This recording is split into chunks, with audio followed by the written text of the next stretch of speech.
Hello friends. तो आज हम यहाँ पर हमारा नया चैप्टर डेप्रिसिएशन को स्टार्ट करने वाले हैं। तो सबसे पहले हम यहाँ पर बात करते हैं कि सबसे पहले आज हम यहाँ पर डेप्रिसिएशन टर्म को समझने वाले हैं और इसके साथ मैं आपको न्यूमेरिकल भी कराने वाली हूँ। तो सबसे पहले आता है डेप्रिसिएशन, ठीक है, जिसको हिंदी में बोलते हैं हाश। अब डेप्रिसिएशन क्या होता है? अब जब आपको पता है कि जब भी हम कोई भी फिक्स असेट्स खरीदते हैं, ठीक है, जब भी हम कोई भी फिक्स असेट्स करते हैं और जब खरीद रहे हैं और जब हम उसका क्या कर रहे हैं, लगातार यूज कर रहे हैं, तो अब लगातार यूज करने के कारण वो क्या हो जाती है, वियर एंड टीयर। यानी कि वियर एंड टीयर का मतलब होता है टूट फूट। यानी कि कोई भी फिक्स असेट्स खरीद रहे, लाइक आपने कोई भी कार खरीदी, ठीक है, तो आज अगर आप कोई कार खरीद के लाए और अब आपने उसको यूज कर लिया और आप उसको क्या कर देते हो, 10 ईयर के बाद उसको सेल कर देते हो। आप 10 ईयर के बाद उसको सेल कर रहे हो। अब आपको पता है कि उसके अंदर वियर एंड टीयर होता है। वियर एंड टीयर का मतलब क्या है कि जो हमारी कार होगी, जब आपने उसको यूज किया होगा तो जिसके कारण उसके अंदर क्या आई होगी, वियर एंड टीयर। तो जिसके कारण जो कार होगी ना, उसकी जो वैल्यू होगी, जो वैल्यू होगी वो भी क्या हो जाएगी, हमारी कम हो जाएगी। तो जिसके कारण हमारी जो कार की जो वैल्यू है वो भी क्या हो गई, हमारी डेप्रिशिएट हो गई। तो उसे ही हम क्या कहते हैं, डेप्रिशिएशन कहते हैं। यानी कि जब हम किसी चीज का यूज कर रहे हैं या तो वियर एंड टीयर, तो जिसके कारण जो हमारी कोई भी फिक्स असेट्स होती है उसकी जो वैल्यू होती है जब वो डिक्लाइन हो जाती है, तो बेसिकली उसे डेप्रिशिएशन कहा जाता है। तो आई होप आपको डेप्रिसिएशन की जो मीनिंग है वो बिल्कुल अच्छे से क्लियर होगी। अब यहाँ पर जब हम डेप्रिसिएशन की बात करते हैं, तो जब हम इसके न्यूमेरिकल्स करते हैं तो इसके अंदर काफी सारे मेथड्स होते हैं जो कि हम यूज करते हैं। तो जिसमें से सबसे पहले हमारे पास आता है ओरिजिनल कॉस्ट मेथड। जब हम इसकी बात करते हैं, तो इसके अंदर जब हमारी बात करते हैं तो जब हम इसकी टाइप्स लेते हैं, ठीक है, तो टाइप्स के अंदर सबसे पहले हमारे पास आता है original cost method. Original cost method, अब जो हमारा सबसे पहले जो ओरिजिनल कॉस्ट मेथड होता है, ये हमारा सबसे पहला मेथड होता है, जिसके अंदर मतलब कि सबसे इजीएस्ट मेथड होता है। सेकंड जो हमारा आता है डिमिनिशिंग, ठीक है, डिमिनिशिंग मेथड होता है। और एक हमारे पास होता है प्रोविजन वाला, ठीक है। तो हम है ना वन बाय वन करके इन मेथड्स को समझेंगे कि आखिर में ये मेथड्स है क्या। तो चलिए अब हम इसके क्वेश्चन करते हैं ताकि आपको समझ आ जाए।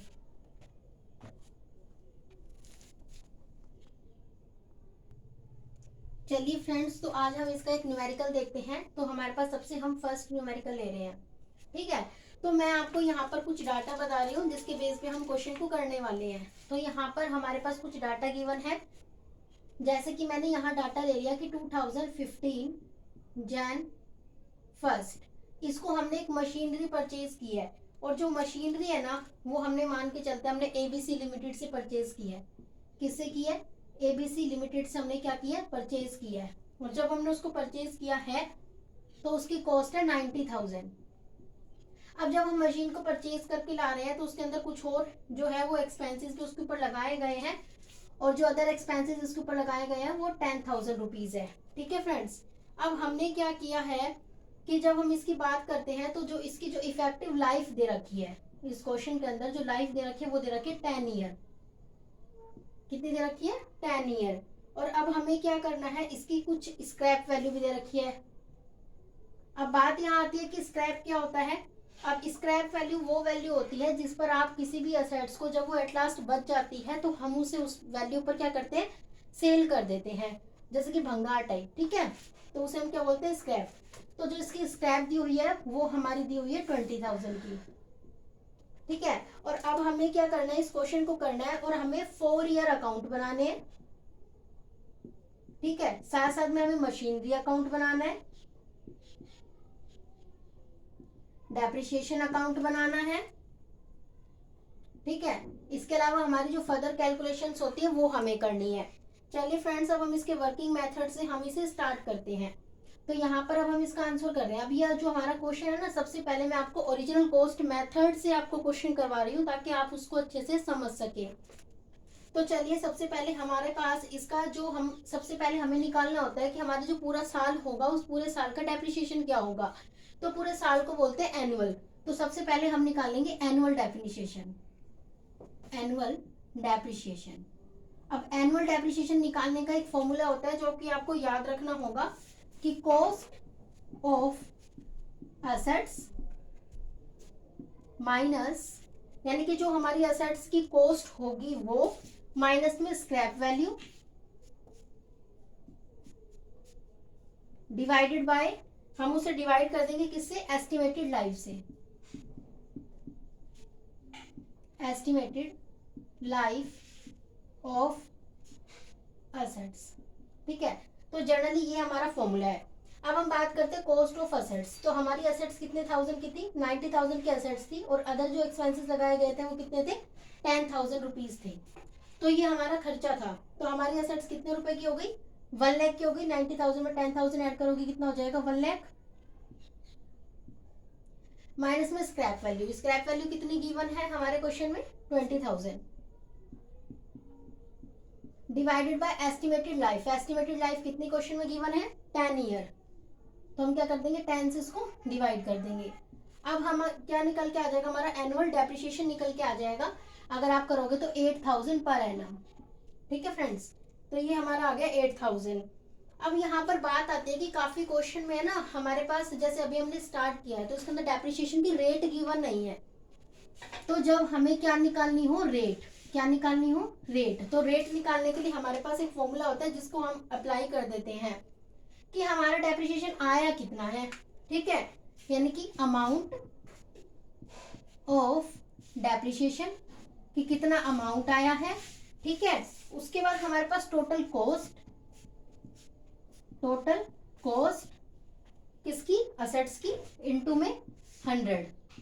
अब आते हैं अमाउंट ऑफ डेप्रिसिएशन कितना था, 8,000 divided by total cost. Total cost हमारी कितनी थी, टोटल 1 लाख इनटू में 100।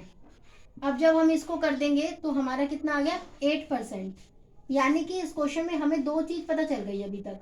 दो चीज क्या पता चली है कि एनुअल डेप्रिसिएशन यानी पूरे साल का डेप्रिसिएशन कितना होगा, 8,000 पर एनम। और दूसरी बात हमें रेट पता चल गई। रेट कैसे निकालते हैं, amount of depreciation divided by total cost into में 100। अब हमने अमाउंट ऑफ डेप्रिसिएशन जो कि हमने पहले ही निकाल लिया था कितना, 8,000। और जो हमारी टोटल कॉस्ट थी, हमारी जो टोटल कॉस्ट है वो हमारी कितनी थी, 90,000 प्लस में 10,000, 1 लाख इनटू में 100। तो इससे हमने 8% निकाल दिया। तो आई होप आपको ये जो वर्किंग नोट है वो अभी तक क्लियर हो गया होगा। इसके बाद हम क्या करेंगे, मशीनरी अकाउंट को बनाएंगे नेक्स्ट। चलिए फ्रेंड्स, तो अब हम यहाँ पर हमारे डेप्रिसिएशन का हमने ये कॉन्सेप्ट समझ लिया जो कि हमारा वर्किंग नोट था। तो इसके बाद हम हमें ना सबसे पहले बनाएंगे मशीनरी अकाउंट। ठीक है, चलिए फिर बनाते हैं अपने मशीनरी अकाउंट को। सबसे पहले हम बनाने वाले हैं यहाँ मशीनरी अकाउंट। अब सबसे पहले इसका फॉर्मेट देख लेते हैं कि फॉर्मेट क्या कहता है। अब जब हम इसका फॉर्मेट बनाते हैं सबसे पहले, तो सबसे पहले आएगी डेट, आफ्टर डेट आता है पर्टिकुलर, फिर आता है अमाउंट। ये हमारा हो गया डेबिट साइड का। इसी तरह से पर्टिकुलर, मतलब कि डेट, पर्टिकुलर और अमाउंट। तो ये अब हम बनाने वाले हैं और इस क्वेश्चन को करने वाले हैं ताकि आपको अच्छे से समझ आ जाए।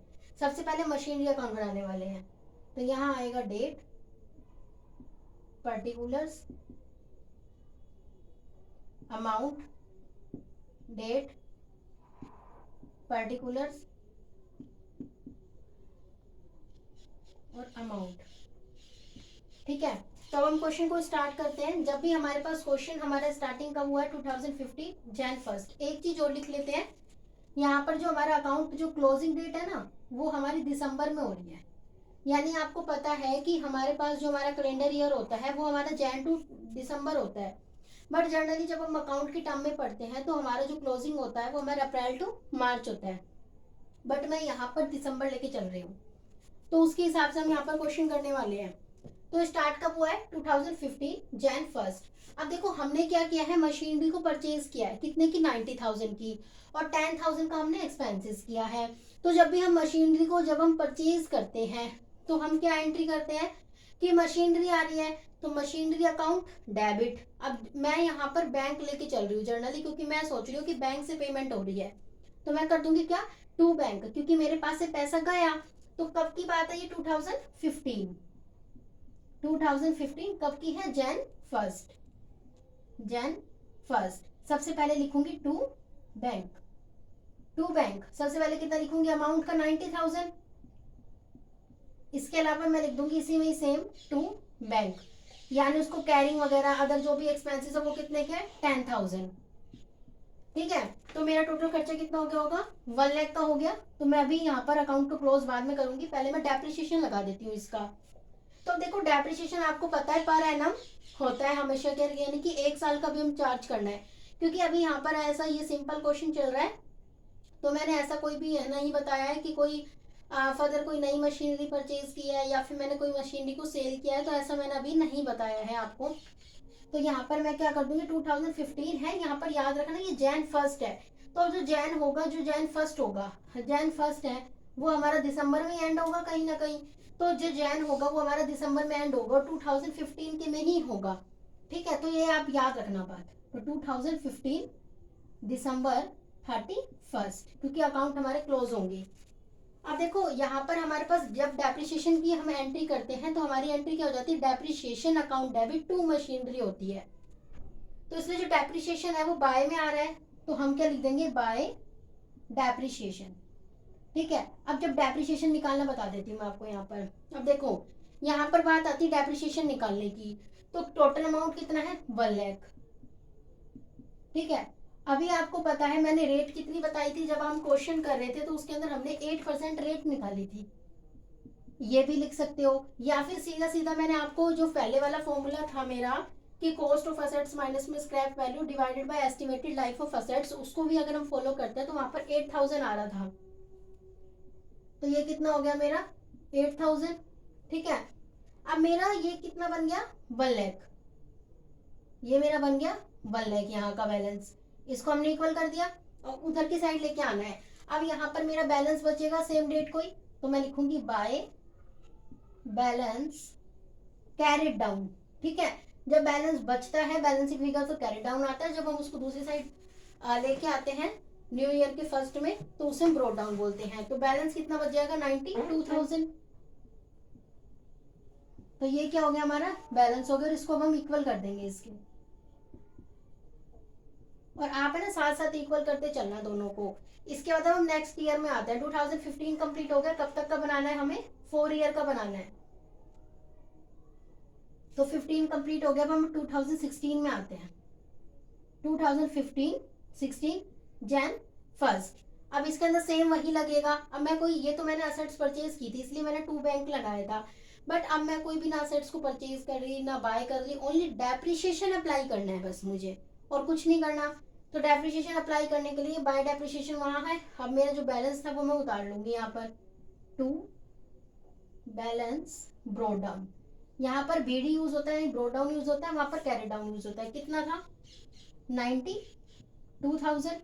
ठीक है, तो 92,000 ही हमारा बैलेंस हो जाएगा। अब 2016 में ये एंड होगा, कब एंड होगा? दिसंबर 31st में। अब दिसंबर 31st में होगा तो बाय डेप्रिसिएशन हम पहले ही निकाल चुके थे, क्योंकि ओरिजिनल कॉस्ट मेथड है तो इसमें जो ओरिजिनल वैल्यू होती है ना उसी के ऊपर ही हर साल डेप्रिसिएशन लगता है, और इसकी ओरिजिनल वैल्यू कितनी थी हमारी?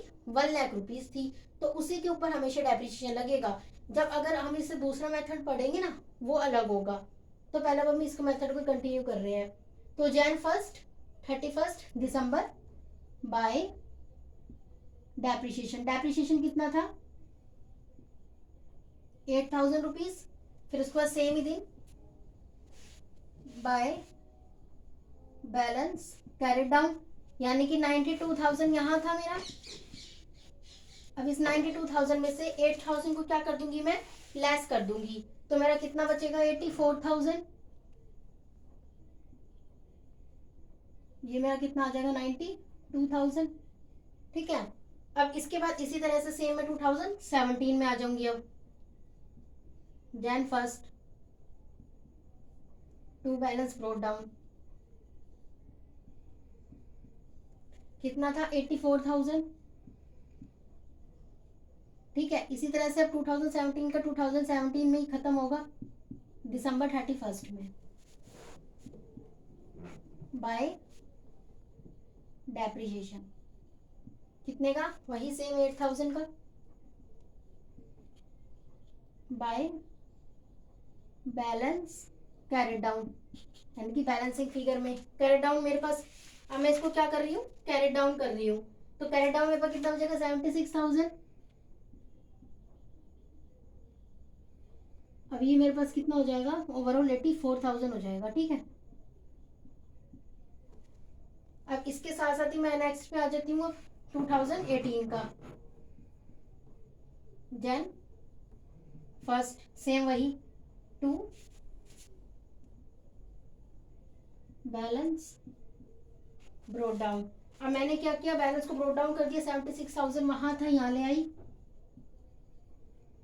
इसको मैंने क्या कर दिया फिर क्लोज कर दिया। अब ये 2018 का 2018 दिसंबर में एंड होगा बाय डेप्रिसिएशन। कितने का डेप्रिसिएशन था, 8,000 का। अब बाय बैलेंस कैरेट डाउन, अब मैं 76,000 में से 8,000 को कर दूंगी माइनस, तो कितना आ जाएगा 68,000, टोटल हो गया 76,000। तो ऑल ओवर आपको ये बन गया हमारा मशीनरी अकाउंट। क्या बन गया हमारा, मशीनरी अकाउंट। तो आई होप आपको मशीनरी अकाउंट और वर्किंग नोट समझ आ गया होगा। अब इसके बाद हम चलते हैं डेप्रिसिएशन अकाउंट के अंदर। अब जब हम डेप्रिसिएशन अकाउंट की बात करते हैं ना, तो अब देखो यहाँ पर हमारी एंट्री क्या हो रही है, depreciation account debit to machinery, और एक हम लेते हैं कि हमारा पीएनएल के अंदर जाता है। तो आई होप आपको मशीनरी अकाउंट तो समझ आ गया होगा। चलो हम नेक्स्ट डेप्रिसिएशन अकाउंट की तरफ चलते हैं। अब आई होप आपको फ्रेंड्स अभी तक दो चीजें मैंने बताई है वो आपको क्लियर हो गई होंगी। तो उसके बाद हम बनाते हैं डेप्रिसिएशन अकाउंट, ठीक है। तो डेप्रिसिएशन अकाउंट बनाने से पहले मैं आपको एक एंट्री बता देती हूँ डेप्रिसिएशन की, ताकि आपको इजीली वो अकाउंट समझ आ जाए। तो डेप्रिसिएशन अकाउंट की जो एंट्री होती है ना वो हम करते हैं। तो सबसे पहले हमारी जो डेप्रिसिएशन की अकाउंट की एंट्री होती है वो होती है डेप्रिसिएशन अकाउंट। तो हमारी एंट्री होती है depreciation account debit to machinery, ठीक है। तो ये हमारी एंट्री होगी। बेसिकली डेप्रिसिएशन हमने निकाला था हर साल, कितना था 8,000 था। ये एंट्री बस आपको रिमेंबर रखनी है, ज्यादा कुछ नहीं है। डेप्रिसिएशन अकाउंट सबसे आसान है, डेप्रिसिएशन अकाउंट, ठीक है। तो इसका भी वही सेम फॉर्मेट होता है, date particular amount, date particular amount, ठीक है।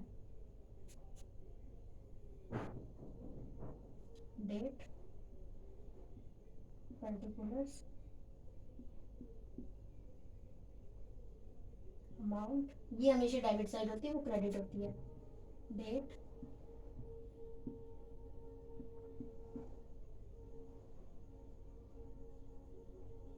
ठीक है। तो ये हमारा फॉर्मेट है। अब हम यहाँ पर देखते हैं। अब जब हमने यहाँ पर चीजें जब स्टार्ट की थी तो हमारी क्या थी, 2015 था। जब 2015 में हमने सबसे पहले डेप्रिसिएशन लगाया था, कब लगाया था, दिसंबर 31 में, ठीक है। इसी तरह से हमने 2016 में लगाया था। तो 2015 में लगाते हैं। तो अभी मैंने आपको एंट्री बताई depreciation account debit to machinery. तो डेप्रिसिएशन के अकाउंट में टू मशीनरी यानी कि डेबिट हो जाएगा। अब ये डेप्रिसिएशन डेबिट है इसलिए डेबिट साइड लिखा है हमने, टू मशीनरी। कितने का, 8,000 का। चारों साल आपको यही लिखना है, टू मशीनरी 8,000। बैलेंस कर दिया है, मतलब कि आपने बंद कर दिया। 2015, 2016, फिर उसको 2017 दिसंबर 31, इसी तरह से 2018 दिसंबर 31 टू मशीनरी। अगर कोई और असेट्स होती तो हम यहाँ पर उसका नाम लिख देते, बट बस आप एंट्री को याद रखना। अगर आप एंट्री को याद रखोगे ना तो आपका इजीली हो जाएगा टू मशीनरी। और हर बार है ना इसको क्लोज जरूर कर देना, ठीक है। यहाँ तक आई होप आपको समझ आ गया होगा। इसी तरह से अब हम यहाँ करते हैं 2016 दिसंबर 31st। ठीक है, तो अब हम यहाँ पर क्या करते हैं, प्रॉफिट एंड लॉस जब हम बनाते हैं तो एक दूसरी हमारी एंट्री आती है, profit and loss account debit to. ठीक है, अब हम क्या कर रहे हैं, टू डेप्रिसिएशन। अब जब टू डेप्रिसिएशन है, टू डेप्रिसिएशन यानी कि डेप्रिसिएशन लगा रहे हैं, तो अब डेप्रिसिएशन क्या है, हमारा क्रेडिट है, तो ये क्रेडिट साइड आएगा क्या, by profit and loss account. Amount same ही रहेंगी, कितनी, 8000। इसी तरह से 2017 का दिसंबर 31st बाय PNL अकाउंट, कितना, 8000। ठीक है, इसी तरह से 2018,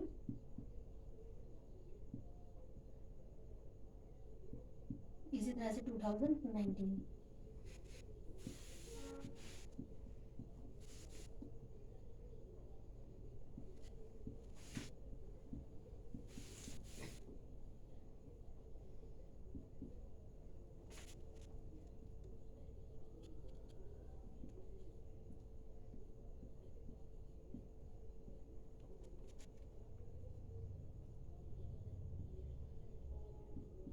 तो आई होप आपको यहाँ पर 3 चीजें बता रखी थी, आई होप आपको समझ आ गया होगा। कि एक बार मैं फिर से रिवाइज कर देती हूँ कि हमारा जो है वो 1 जनवरी 2015 को हमने एक असेट्स खरीदी थी, जो कि हमारी मशीनरी, हमने मान ली थी कि हमने मशीनरी खरीदी है। ठीक है, तो वो 90,000 की थी, और जब हम उसको लेके आ रहे थे तो 10,000 को और एक्सपेंडिचर लगा, और ABC लिमिटेड ने इसे परचेज किया था।